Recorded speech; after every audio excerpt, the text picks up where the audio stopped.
welcome to Big Scott 35. Let's talk.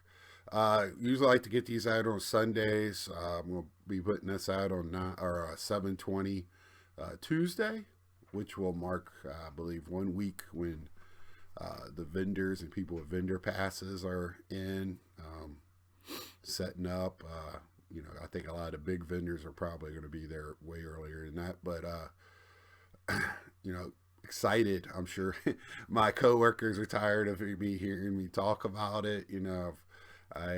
But they do ask me questions because they could tell I'm excited about it. I've said it before. This pandemic really did a number on me, like just mentally. And sports cards got me through it. The hobby got me through it.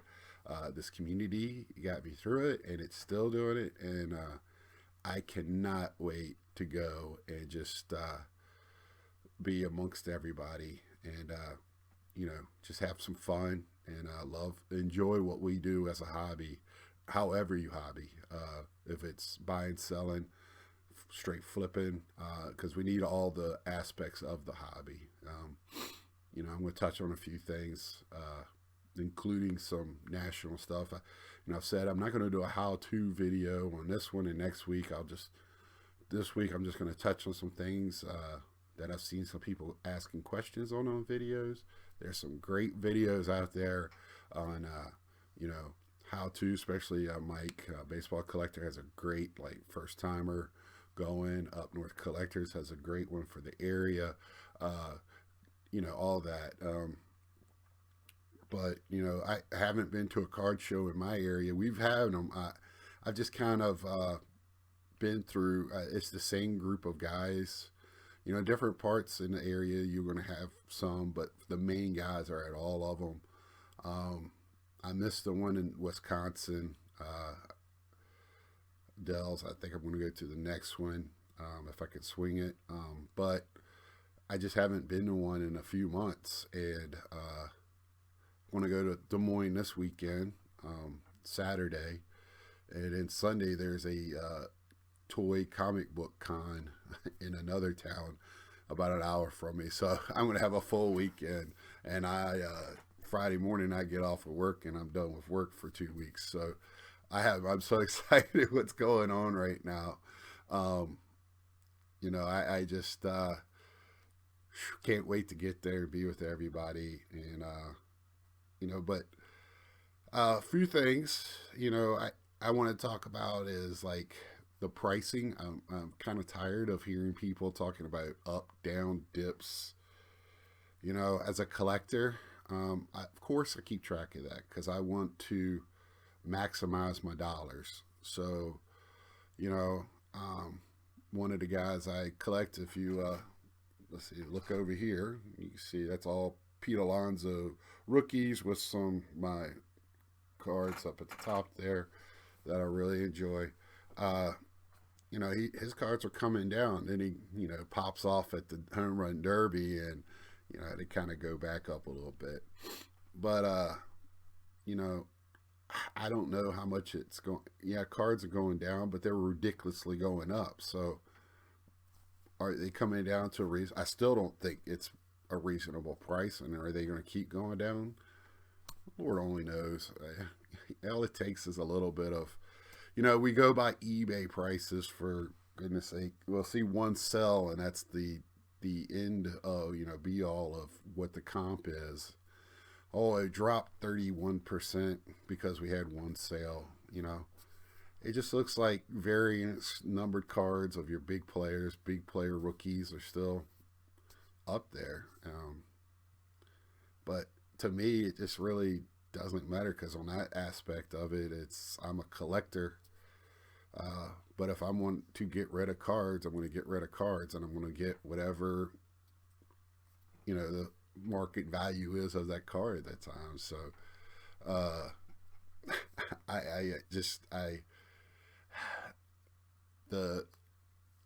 you could tell that people, and they're trying to find reasons why it's going down.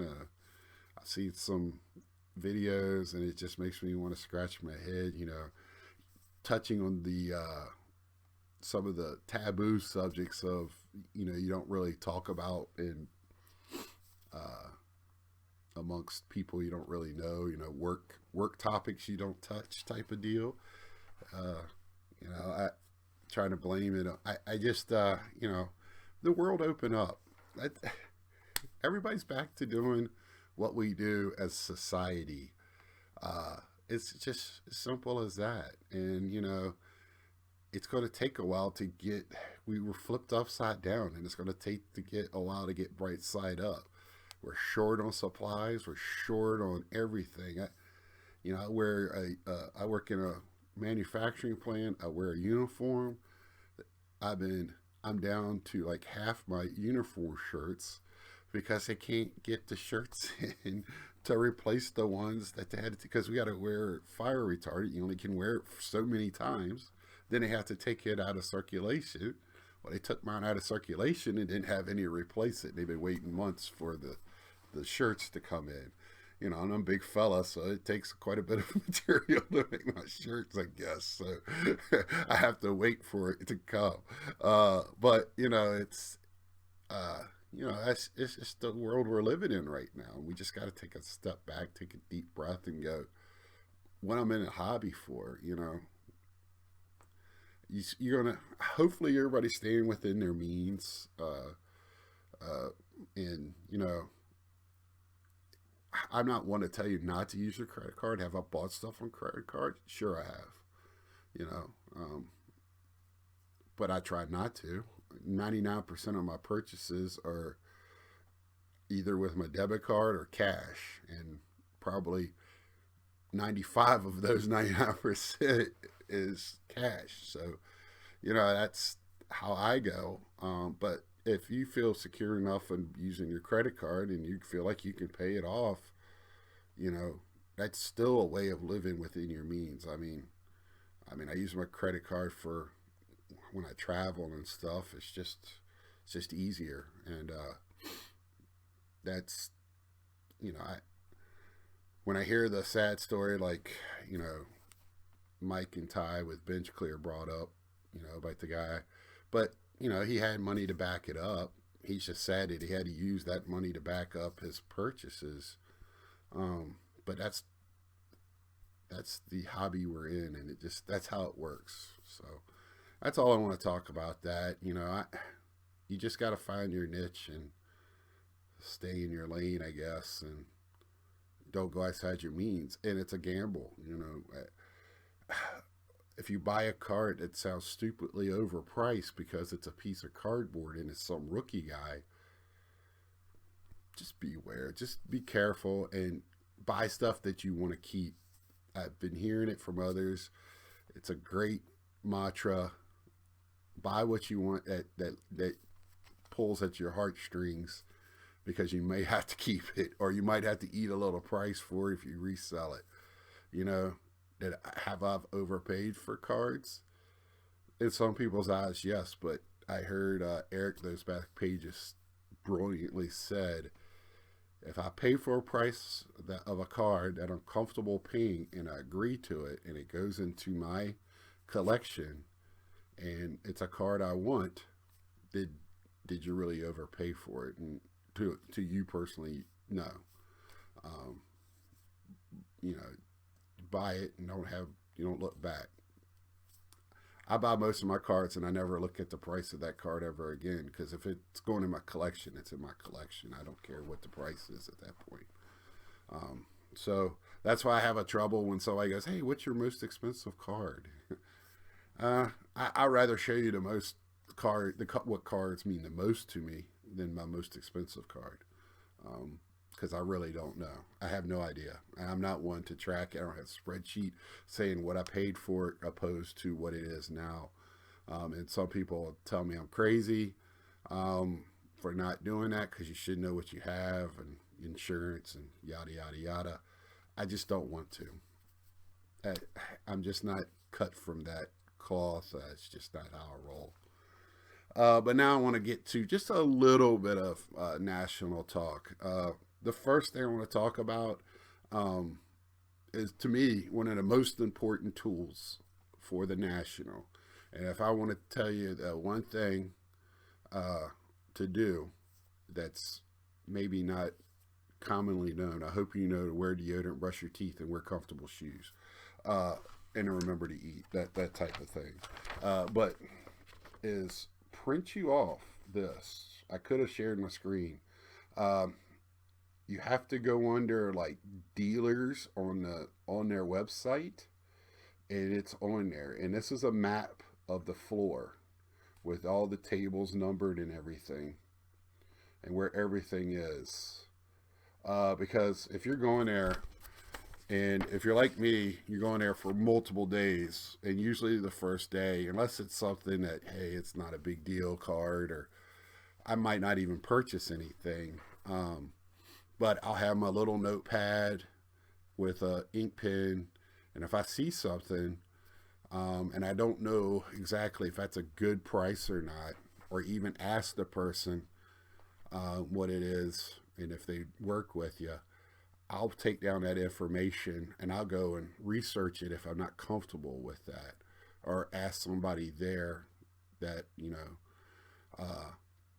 see YouTubers that are pretty good in a field, or somebody you're comfortable with that knows that's you want to go ask. Just get information if you're not comfortable, so that way I can go find that table.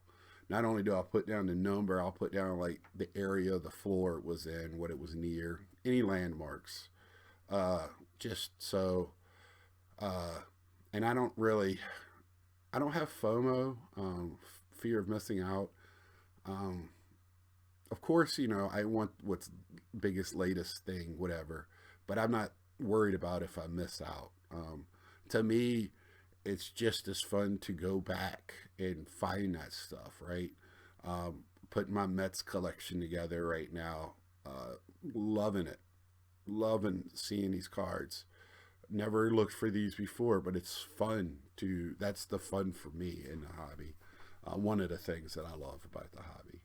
Um, so I don't have that, but I'm not saying not everybody else does. So, and I'm not telling you not to buy something on the first day. If you see something, buy it. It's your money. If you feel comfortable, like I said, you feel comfortable with the price, what you're getting, and that's what you want, go for it. One other thing is I was watching House of Cards and his buddies on Sunday morning. I was sleeping, so I couldn't watch it live. So Haas, if you watch this, it was another great one. I left you a lengthy guide in the bottom of some of the questions y'all were having. Four fellas that's never been before, and it was awesome listening to them. And they all know they're going to be overwhelmed, but I don't know if they know how much they're going to be overwhelmed. JPN, I believe his name is Jason, has never been to a card show before. Holy cow. Luckily, you're going. I think they said they're all going Wednesday through. I think he said he was leaving Saturday morning. The other ones are leaving, I believe, Sunday or Monday even, because they're going. I think they're going to a ball game on Sunday. But I was. I wish I was there Wednesday when they all walked in. I wish I was. I know how I was the first time, and even when I go this time, I'm going to be like, oh my god, it's. I've said it before. It's Christmas in July. It's just feel like the little kid coming down and seeing your presents under the trees. It's awesome feeling. But they were wondering about a couple of things. Autographs. They won't hear much about that. And I'm just going to throw this out there real quick. As somebody that has gotten a ton of autographs at this, that was my first lure to this show, was how many players are there. And I can tell you right now, if you just want the autograph, it's probably not the best use of your funds. But if you want to meet some of your idols, some players, shake hands, have a few words with them, it's well worth the money. Some of those players that I met, I felt like I was cheating them by what I paid, and it's, I feel very pleased that most of the players, I still look. I don't think there's anybody this year that I'm crazy for. But what you do is you go buy your ticket in one line, You go look at what time your guy's going to be there. There's like 20 tables that these guys are signing at. So, yes, they break it up in 30-minute intervals, but it's a rotation at these 20 tables. So they're there signing as long as people are coming up getting with the tickets to get their signed. And there's a number on a ticket, and they'll call like groupings of numbers, and you just wait for them to call your group.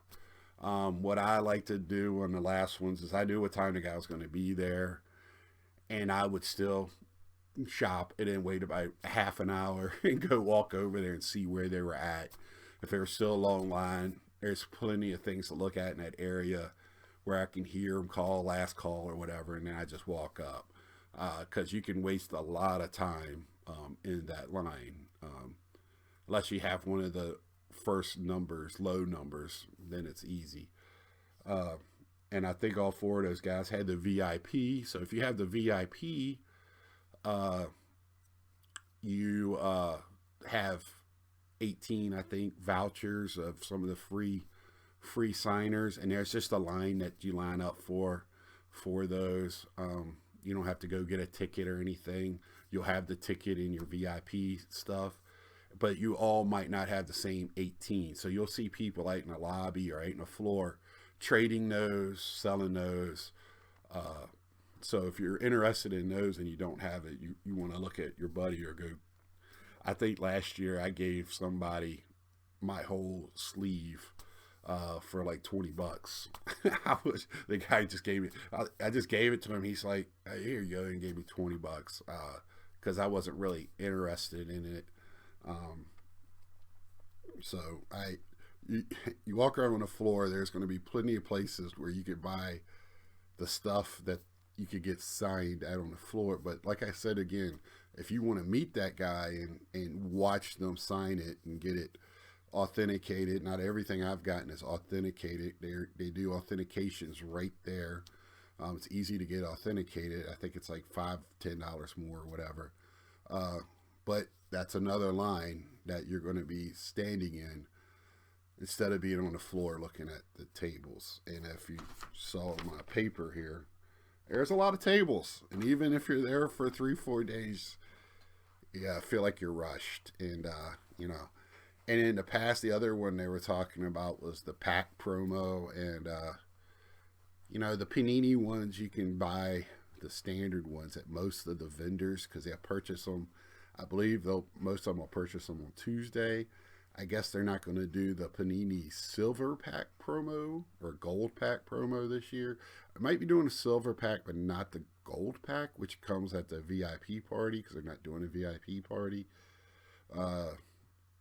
But in the past, for Panini, they have a list of boxes you can buy, and the lower end ones you get 1 pack, and in the higher ones you could get 2 packs, I believe. And Topps they put a sticker on the wrapper, and you go to Topps, they cut the wrapper off, and they give you 1 pack for every box. Again, they have a list of boxes. And in the past, I've talked to a couple other people that's gone a lot more than I have, what they thought they were going to do with this program, because in the past is these manufacturers made the vendors that were in the promo, because not all the vendors are in the promo. You got David Allen, Blowout, Steel City, and a couple other vendors that are in in this thing. They made them sell it at SRP. They could not sell it higher, and if they did, I think they got it taken away. So I'm interested in what's going to happen, because if that's the case, I'm liable to come flying in on Thursday and everything's gone. Because if we're selling it at SRP, somebody's going to come in and buy everything that's football and basketball and walk out. And I wouldn't blame them. So I'm kind of doubting they're going to demand that this year, but they might have a higher SRP than they normally would have on that. So they might suggest to them, hey, you can sell it at 2 times, but, to be in a program, whatever. So, I'm kind of interested at that. And that's kind of how it works. And Topps, Panini, you can redeem them at any time. There's usually a line. And sometimes they take breaks during the day, randomly, where you got to come back. And Tops will have a sign up telling you what time the redemptions are, and it'll be easy to tell because it'll be a line wrapped around their carpeted area to redeem them. Goes really really fast, but that's my little 2 cents of some of the questions. Other stuff is just kind of basic. Of course, the food and the drinks inside are going to be expensive. It's a convention hall. It's going to, if you can get it outside, bring it in, put in your bag. I did hear somebody saying they're bringing a roll bag. I would not suggest that. The walkways are tight. You're going to be having, backpack is the way, zipped up tight. If you don't feel somebody unzipping your bag and going in it, wow. I mean, but you're going to see people with rolling cases, those Pelican briefcases and stuff. But you're going to sit there and you're going to hate those people because they're the ones that are in the way. So I would not suggest that. But you do what you want to do. You can do you and let everybody else figure it out. But for everybody, first time, it's going to be awesome. And for me, this is my 5th one, and it's going to be awesome.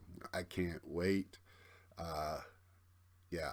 So this is my 4th one in Chicago. I've been to one in Cleveland. Have yet to be at Atlantic City, so I'll be there next year.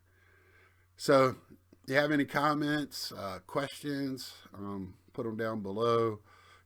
Tell me what you're doing. If there's anything like, special or anything, I'm going to go over what my itinerary pretty much is on my next Let's Talk, and what I'm going after. I might even, I've kept that close to the vest because these cards are big deals to me. And I can tell you right now, I only got 3 on my list that I'm looking for. That's not saying that's all I'm going to buy, but if I come away with one of them that I'm very happy with, ecstatic, it's got to be, yeah, I am very pumped about this. So, and guess what? They're not Mets cards. So, just keep that there. So, until next time, leave a comment, share, thumbs up, thumbs down. Tell a friend. Please subscribe if you haven't. Till next time, see ya.